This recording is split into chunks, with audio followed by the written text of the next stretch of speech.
si je prends, alors j'ai juste me focuser sur la partie détail de la comptabilisation. Donc si je prends cette facture, alors vous voyez ici, hein, j'ai une colonne compte, d'accord, où automatiquement il m'a comptabilisé la facture. Et il me l'a comptabilisé parce que j'ai saisi des règles. Ça veut dire quoi? Ça veut dire que si je suis dans ma facture ici, j'ai ce qu'on appelle le mapping de la facture électronique. C'est d'interroger et de se servir des données qui sont présentes dans les fichiers.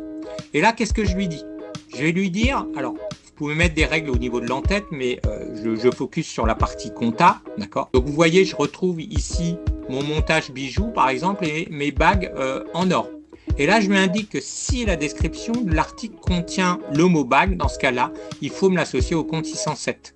Et si la description de l'article contient le mot montage, je l'associe au compte 604. C'est comme ça qu'on va pouvoir gérer le détail à la ligne. Et ça, c'est des règles que vous allez pouvoir déterminer tiers par tiers. Alors, vous allez me dire, ça demande du travail au début. Oui, ça demande du travail. Mais ô combien de temps gagner par la suite. Et n'oubliez pas, c'est vraiment une extension de notre comptabilité, cet outil.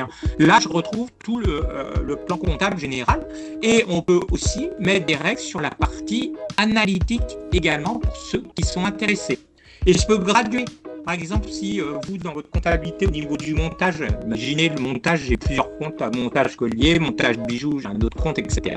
Là, dans ce cas-là, au niveau de la valeur, je mettrai montage bijoux, compte 604, montage collier, compte 604 001, etc. Donc tout ça, il faut mettre en place ce qu'on appelle cette gestion de règles.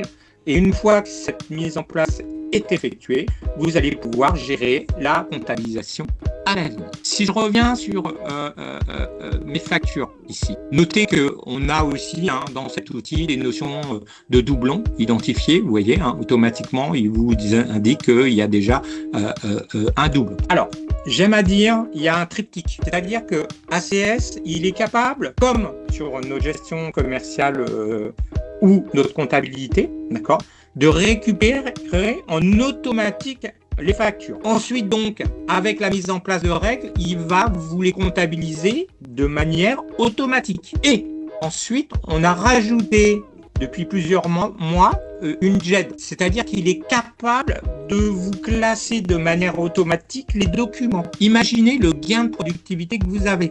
Il récupère, il comptabilise et il classe tout ça de manière automatique.